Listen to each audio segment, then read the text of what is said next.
Before you speak, before you reach out your hand, before you even decide what you are going to do, your body has already started talking. To a mosquito, you are a warm cloud of breath, skin odor, and heat. To a bird, your eyes can be a warning that an attack is coming. To a dog, your stress may already be in the room before your face admits it. And to a crow, your face can become a record, a warning label, something it remembers, and something other crows may learn to fear. You think animals look at you and ask one simple question? Is that a human? They do not. They ask better questions. Is it looking at me? Is it coming closer? Is it safe? Is it useful? Has it hurt us before? Does it smell afraid? Does it control food? Does it know I am here? And the unsettling part is this. Most of those questions are answered before you make your first obvious move. Because in the animal world, attention is not private. Your eyes, your breath, your hands, your angle, your speed, even the chemicals coming off your skin, all of it leaks. You are not walking through nature silently. You are broadcasting. Start with the simplest signal, your eyes. For humans, eye contact can mean honesty, affection, confidence. We tell children to look people in the eye. We treat a steady gaze like a sign of trust. But outside the human story, a direct stare has a darker meaning. Predators usually look at what they are about to attack. That sounds obvious, but for prey animals, it turns the gaze itself into information. A body can be nearby and harmless. A head can be turned away and harmless. But eyes locked onto you are different. In one study with European starlings, researchers placed food in front of birds while a human sat nearby. When the person looked away, the birds returned to feeding sooner. When the person stared toward them, they held back. The human had not lunged, had not raised a hand, had not done anything dramatic. The eyes were enough. Herring gulls show a similar pattern. A gull is much less eager to approach food if the human beside it is watching. The same snack, the same distance, the same beach. Change only the gaze, and the bird changes its plan. So when an animal freezes because you looked at it, it is not being mystical. It is running an ancient calculation. The thing with the forward-facing eyes has noticed me, and things that notice you are more dangerous than things that do not. Now add your body. A person walking past is one shape. A person turning their shoulders toward you is another. A person slowing down while looking straight at you is another still. To us, those differences feel tiny. To an animal built from millions of years of not being eaten, they are not tiny at all. You can see it in parks without realizing it. A pigeon ignores you while your path is parallel. Then you rotate toward it, and suddenly it has an opinion. A squirrel keeps eating until your pace changes. A stray cat lets you pass until your hand comes out too directly. The animal is not reading your soul. It is reading geometry. Where is the body pointed? Where are the eyes pointed? Is the distance closing? Is this creature pretending not to hunt or actually not hunting? And because humans are tall, direct, loud animals, we often look more intentional than we feel. You may think you are just curious. The animal may see targeting. But vision is only the part you notice, because vision is the sense humans trust most. Many animals meet you first as smell. A mosquito does not need to understand you. It does not need your name, your face, or your story.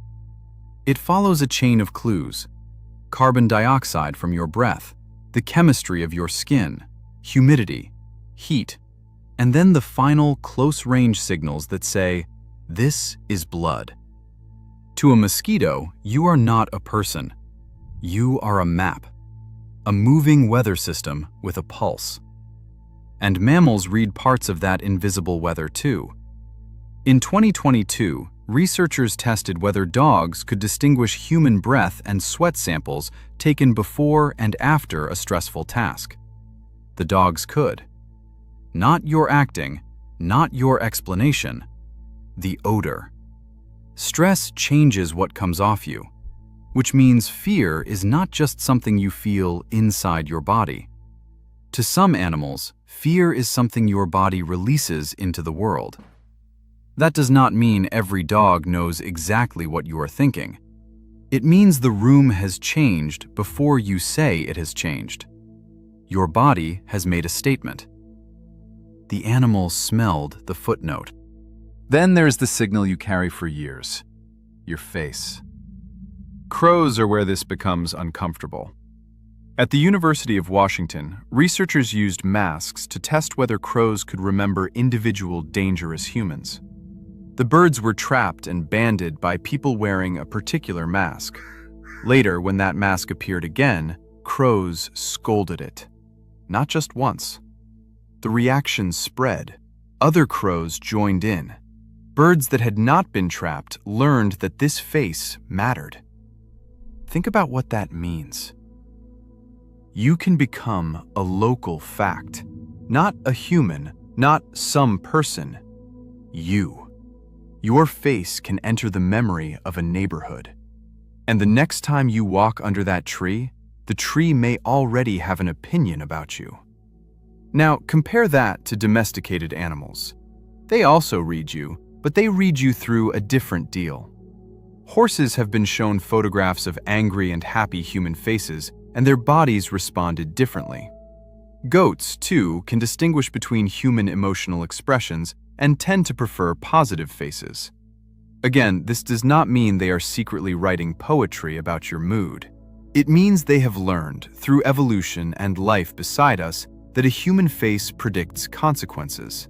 An angry face might mean pressure. A calm face might mean food, space, safety, or at least less trouble. So your expression is not just decoration. It is a weather report. And different animals subscribe to different parts of it. The mosquito reads your heat. The dog reads your odor. The bird reads your gaze. The crow reads your history. The horse reads your face. The cat, as usual, reads all of this and then pretends the meeting was its idea. But here is the deeper turn. Animals are not trying to understand you the way another person understands you.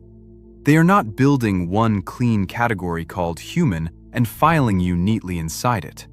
They are breaking you into signals.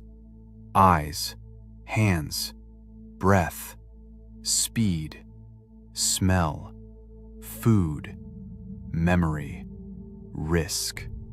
That is why the same you can be 5 different creatures at the same time.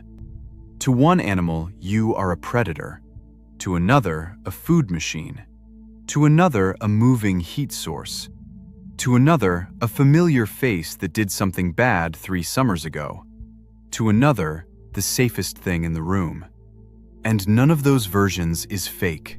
They are all parts of you, seen through nervous systems that evolved to care about different things. This is why humans so often misunderstand animals. We ask, does it like me? Does it hate me? Is it smart? Is it friendly? But the animal's first question is usually smaller, colder, and more useful. What is this body about to do? Because in nature, the first animal to answer that question correctly is often the one that lives. So the next time a bird stops feeding when you stare, or a dog stiffens before you realize you are tense, or a crow yells from a rooftop for no obvious reason, do not assume nothing happened. Something happened. You happened. Your body said more than you meant to say, and something nearby was fluent enough to hear it. That is the strange truth. Animals are not ignoring you because they know too little about you. Sometimes they ignore you because they already know enough. They have read your angle, your smell, your speed, your face, your history. They have decided what you are for the next few seconds. And before you move, the verdict may already be in.